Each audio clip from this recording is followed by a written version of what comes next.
Once in a house on Egypt Street, there lived a rabbit who was made almost entirely of china. He had china arms and china legs, china paws, and a china head, a china torso, and a china nose. His arms and legs were jointed and joined by wire so that his china elbows and china knees could bend, giving him much freedom of movement. The rabbit's name was Edward Tulane. All in all, I'm a fine specimen. Only my whiskers gave me a pause. They cannot be the whiskers of a real rabbit. They must be of a lesser, coarser creature. No.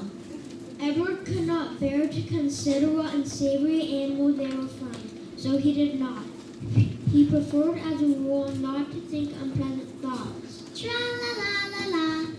Edward's mistress was a 10-year-old girl named Abilene Tulane.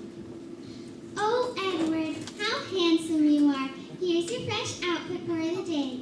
Edward, now I am off to school. Edward, when the big hand is on the 12 and the little one is on the 3, I will come home to you. In the evening, Edward would join the Tulane family in the dining room. Abilene's parents found it charming that Abilene considered Edward rude. Papa, I'm afraid Edward didn't catch that bit. Only Pellegrina spoke to Abilene's father would turn towards Edward and speak slowly. These adults condescend, so I truly wish they'll speak to one another and not to me. Only Pellegrina spoke to Edward as Abilene did, as one equal to another. It was Pellegrina that was responsible for Edward's existence. Yes, hello? I would like to order a china rabbit for my granddaughter's 7th birthday. Yes, he needs a proper suit made of silk, a fine hat, and leather shoes. He needs to have bendable arms, legs, and ears. Use only the finest materials and make sure the master craftsman is the one to do this job. Oh, grandmother, he's wonderful. It is time for bed. Will you tell us the story? Not tonight. When? What night? Soon. There will be a story. Then she would turn off the light, and Edward and Abilene lay in the dark of the bedroom. I love you, Edward. Edward said nothing. He said nothing because, of course, he could not speak. Out the night, Edward stared at the stars, which comforted him until dark finally gave way to dawn.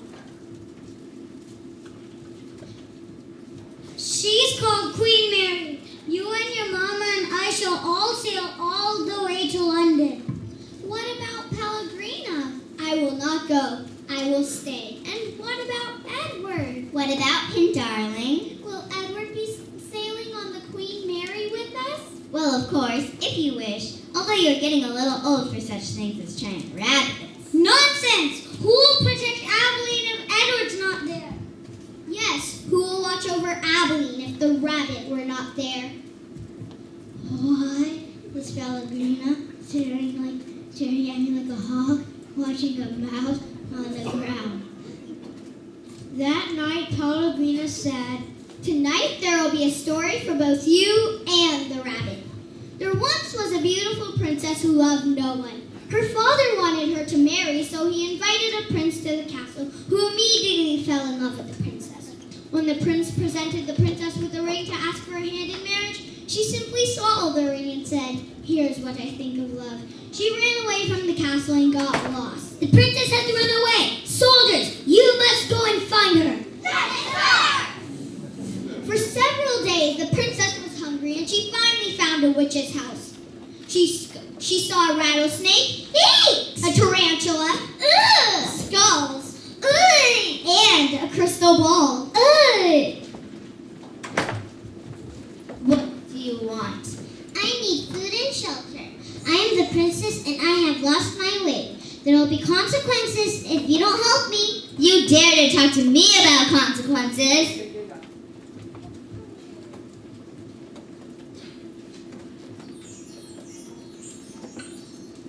In that instant, the beautiful princess was turned into a warthog. She squealed and ran away. The king had sent his men into the forest to look for the princess. When they came across the warthog, they killed it for the castle's supper. When the chef prepared the warthog, she found a ring in its stomach. She washed it and put it on, and all of the castle ate well that night. Oh, what a sad ending. What is most sad is that the princess never learned how to love. I am glad I am not like that. I love you so much, Pellegrina and Edward. I love you too, my dear. Now sleep well, for soon you will travel on the Queen Mary. The next morning, the Tulane family got ready to board the Queen Mary. Edward was dressed in a hat and scarf. They soon boarded the ship and were on their way. There were many passengers. What is that? Looks like a doll. Ew. Let's play ball with it. Why is he wearing all this stuff? What is he doing to me? I don't want to be addressed in public. Stop. Don't do that to Edward. Edward? He looks like some sort of dumb doll. Look, he even has underwear. No, wait. Let me see. Stop. Don't do that, please. Abilene held up her hand in front of the boys. When the boys threw Edward to the other boy, he hit Abilene's hand and tumbled overboard. No, not Edward! Edward fell overboard. He spent a long time in the ocean. At that point, he did not care about anything. He kept drifting along. The waves would lift him up and then lower him down, up and down. He tried to look at the stars. When he saw them, he felt a little better.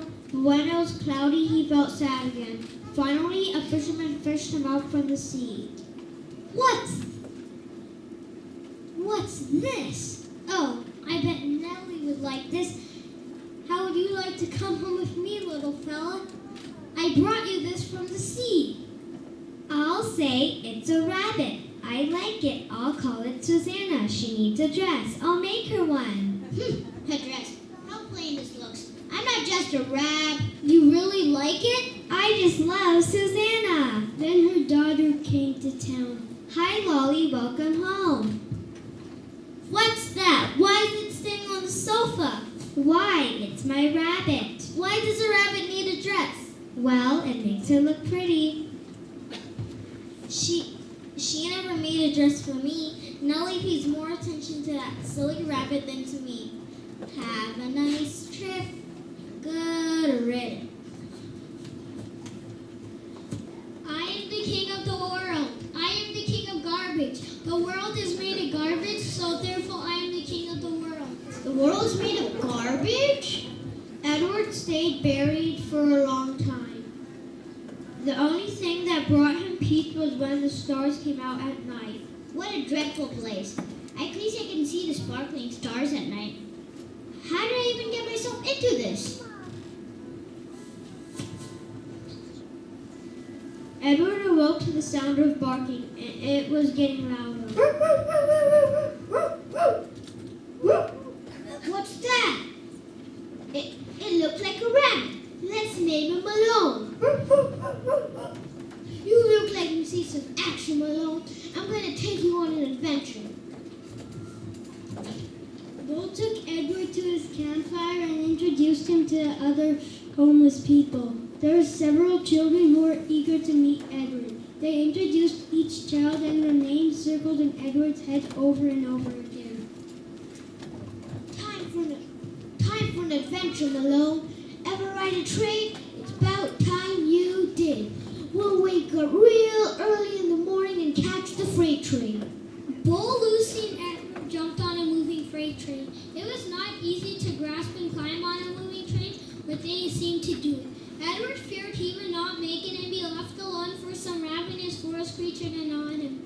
Once on board, the tired passengers slept, and all too soon they were woken up. What are you doing here? What is this? There are no free rides for rabbits. Get off this train. Edward lay in the grass near the train tracks. He worried what would happen to him next. It was not long when Edward heard some whistling coming closer. Ooh! Wow, what's this? I have the perfect home for you. The boy named Bryce had a very sick sister, Sarah Ruth. He knew his sister would love this little rabbit. I brought you something, Sarah Ruth. What? I brought you a rabbit. I'll call you Jingles. Bryce handed Edward to Sarah Ruth, and she squeezed him tight. The next day, Bryce came home with some twine. Now close your eyes, Sarah Ruth. Oh, what's the surprise now? Bryce took Edward and wrapped him in the twine, then turned him into a puppet. Bryce played his harmonica and made Edward dance to the music. Now open your eyes, honey. Wow, you're so talented, Bryce. Your music and Jingles dancing makes me feel a lot better. Bryce tried to cheer Sarah Ruth up. The young girl smiled. All I want is for this little girl to smile and be happy. What are these feelings I'm feeling? Look up at the stars, Jingles. Someday I will join them in the sky. All too soon, the illness took Sarah Ruth's life. Bryce took Edward and left for Memphis, Tennessee. He was mad that he could not save Sarah Ruth from her illness, but in order to make money, he would have to play his harmonica and make Edward. I'm so hungry, Jangles. Look, there's a diner over there. Hi there. What would you like to order? I would like some soup, some pie, some veggies, some milk, some bread, and meat. I'm so hungry. Oh, good. A healthy appetite. We like those around here. I'll go put your order in right away. Bryce started eating right away when the food was delivered to his table. Here's the check. Oh no, I'm afraid I do not have enough money to pay for this. I'm afraid you will have to talk with Neil about that. He's the chef and the owner of this diner. Neil, can you come out here? What is it, Marlene? I'm real busy in the diner. Maggie tells me you don't have enough money. Eh? No, sir, I am sorry. You got no right coming here without enough money. You gotta pay for it. I can perform a dance with Jangles here and play some music for your diner. Here's what I think of Dancing Rabbit. What has happened? I can't see anything. Wait a minute. Are those stars? I feel like I'm flying. I must be dreaming. Something has changed. I wonder what has happened. Look how close the stars are. Sarah Ruth, are you here? Oh, how I miss her giggles and hugs. Oh, to be loved. I've truly been a selfish rabbit. I wonder, is there someone else out there for me, or did I squander all my chances? Oh, how beautiful the stars are. Sarah Ruth, are you near? All too soon, Edward felt a rush and was back in his broken body listening to Bryce's cries. Oh no, what am I going to do? I've no way to earn any money. Jangles is ruined, and he is the only reminder I have of my dear Sarah Ruth. Oh look, a toy shop. Maybe someone can help me there. What can I do for you? Bryce knew he had to fix Edward, but he had not money to do so.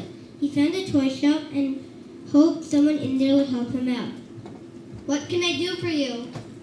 Can you fix my toy for free, sir? No, but I'll give you 3 options. 1, you pay for him and I fix him. 2, I fix him and I keep him. 3, you keep your broken toy.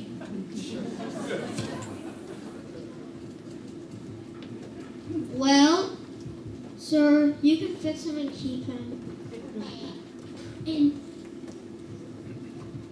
In no time at all, the toy maker had repaired Edward and made him as good as new. Soon he was sitting on the shelf at the toy shop. what can I do for you? Thank you, sir, but we will just take a look around first. Take all the time you want. Now, Maggie, be careful to only look and not to touch, as there are many fragile items in this store. Certainly, Mama.